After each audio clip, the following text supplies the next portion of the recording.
అమ్మో ఒకటో తారీఖు సినిమాకి ప్రేక్షకులు ఇప్పటికీ చూసి ఎంజాయ్ చేస్తూ ఉంటారు టీవీలో. కానీ ఆ సినిమాకి అవార్డ్స్ ఏమీ రాలేదని చెప్పి చాలామంది విమర్శిస్తుంటారు. అందులో మీరు మంచి పాత్ర కూడా పోషించారు. మంచి సినిమా అండి. సత్యనారాయణ తీసిన సినిమాల్లో అది ఒక గొప్ప సినిమా. అవార్డులు రావట్లేదు లేదంటే మన ఛాయిస్ కాదు కదా. మన ఇచ్చేవాళ్ళు వాళ్ళ ధ్యాస ఎలా ఉందో వాళ్ళు ఎలా ఆలోచించారో మనకేం తెలుస్తుంది. కృష్ణ వందే జగద్గురు సినిమాకి సైమా అవార్డు వస్తుందని చెప్పి అనుకున్నారు. అంటే ఆ మూవీ చేస్తున్నప్పుడు సురభి నాటక సీనియర్ యాక్టర్గా మీరు అందులో పాత్ర పోషించారు. చాలా మంచి, నేను అనుకున్నానండి ఏదో ఒకటి వస్తుంది దీనికని, అలాగే జరిగింది. మంచి డైరెక్టర్, మంచి వేషం.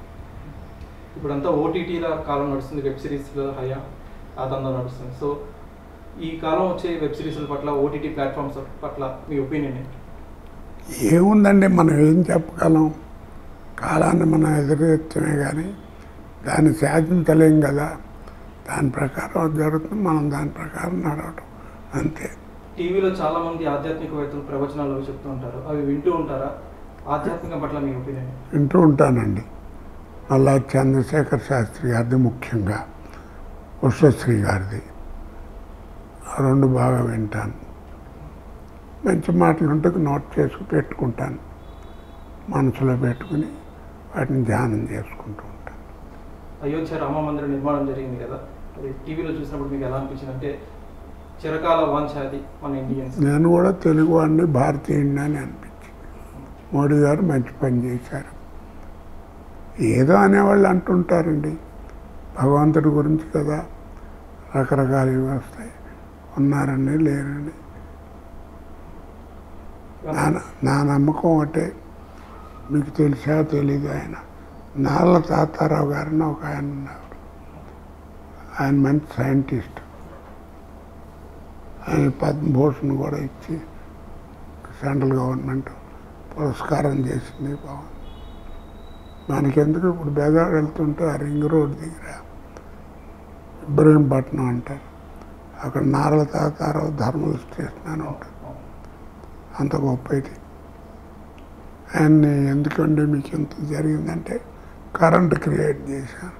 కరెంటు క్రియేట్ చేశాడు అంటే కరెంటు వల్ల ఎంత ఉపకారం ఇది, అది క్రియేట్ చేశారని ఆయనకి అది అంత పురస్కారం. ఆయన దగ్గరికి వెళ్ళి మీ పిల్లలు లేరంట కదా అని అడిగాను. ఎవడు చెప్పాడు? అయ్యాడు మా పెద్ద అబ్బాయి అంటాడు.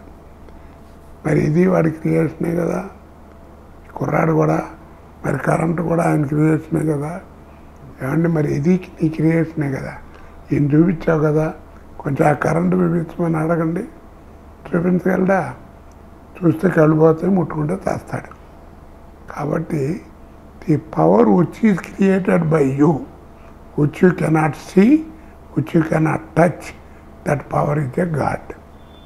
ఆ శక్తి స్వరూపుని అంటారు పవర్. ఆ పవరే భగవంతుడు. నువ్వు అల్లా అనుకో, క్రిస్టియన్ జీసస్ అనుకో, లేకపోతే హిందూ రాముడు అనుకో, దేవుడు అనుకో, ఏదనుకున్నా సరే that power is a God. కాకపోతే మన దేశంలో జరుగుతుంది ఏంటంటే, మనం నమ్మేది నమ్మకుండా ఊరుకోకుండా పక్క వాళ్ళ మతంలో వెళ్ళి పెడతారు. అది చాలా తప్పు. అదే రామ మందిరం గురించి కూడా జరుగుతుంది. ఊరికే పని లేని వాళ్ళందరూ వాళ్ళకుండే అభిమానంతో వాళ్ళు ఉండొచ్చు, అంతేగాని దీన్ని విమర్శించాల్సిన అవసరం ఏముంది?